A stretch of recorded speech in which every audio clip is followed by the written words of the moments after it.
Welcome in, Greg Ruff and Coach Kevin Carroll along with you. And Coach, it's Senior Day, and I think it would be good just let you talk a little bit about each one of your seniors that we're recognizing today. Yeah, these five guys have, think about where they've kind of helped take this thing to in the last 2 years. Yep. Starting with Hank Hutchison, coming back Yep. after 2 years of being here. And then He going to thought he was Lipscomb. getting away from you, and then he came back here.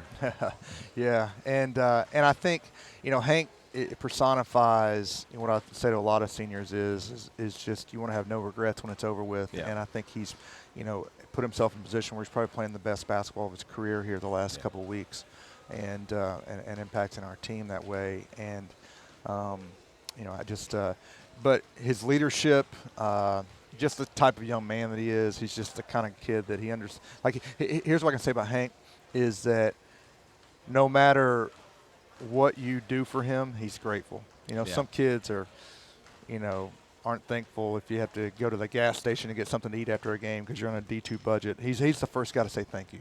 Yeah. And that means a lot to me. Navon Peterson, what people probably see, his athleticism, his defense, his scoring. He's been injured for the last 6 weeks. It's been a tough year, but what people don't see is just how unbelievable of a young man he is. Like, Yeah. How, he brightens a room whenever he walks in the room, and is just a great kid. Yeah. A lot of fun to be around.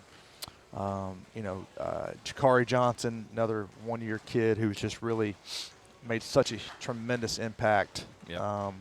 Not just in scoring, not just in shooting, but once again, just the type of guy that he is. I mean, you have to put yourself in his shoes. He was second in the league in scoring where he came from, and you come here and you're playing with Jalen Page. Yeah. And he never once has he complained about, well, I'm not the leading guy, or I'm not getting the most shots, or I'm not getting the most opportunities. It's always been about what can we do to help our team win. And just, he's been one of my favorite kids I think I've ever coached. Caleb Terry chose to come back for a fifth year when he didn't have to. If I'm not mistaken, Leeds it broke our record for blocks in a career, and is closing in on blocks for a season.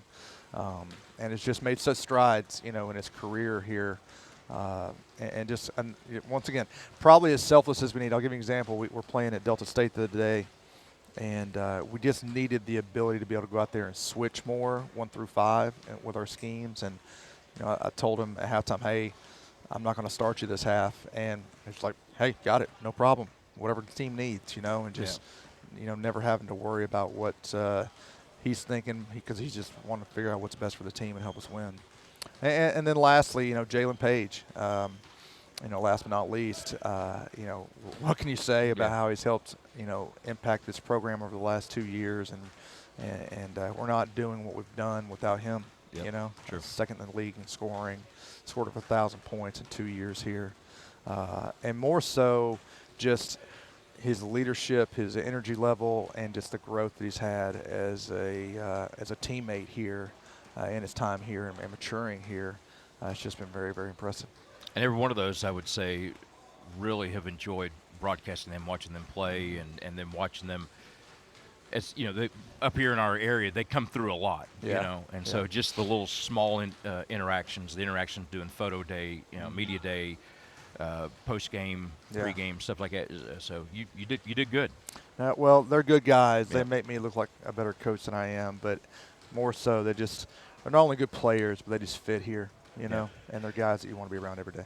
Got about a minute or so here. Let's wrap up, but just talking a little bit about this game with Christian Brothers, and then also the scenario for Tuesday. Yeah, so, currently we're in fourth. Unfortunately, dropping the game to Union. We're in Notice fourth I didn't place. bring that up. Yeah. So, but if we can win, and if Montevallo loses, then we will be the third seed, and we'll play West Alabama. And if either we lose or Montevallo beats Valdosta State, then we'll be the fourth seed, and we'll play Delta State on Tuesday. So either way, we're extremely grateful for the opportunity to be able to play and host a home game for the first time in program history.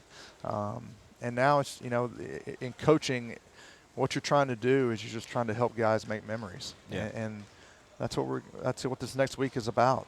Is how can we make this our story, and how can we make it a great story that that hopefully, guys like you will be telling for many years to come. Yep.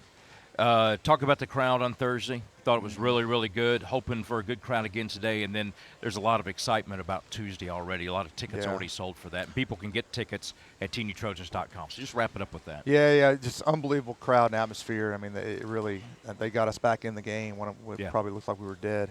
And it just can't tell you how important it is for those people to show back up here for the last 2 home games of the year, and how much that means to us. So hopefully we'll see less of us on here and more of them out there. Absolutely. He's Coach Kevin Carroll. I'm Greg Ruff. We'll be back with more of Christian Brothers and Trevecca here on Flow College.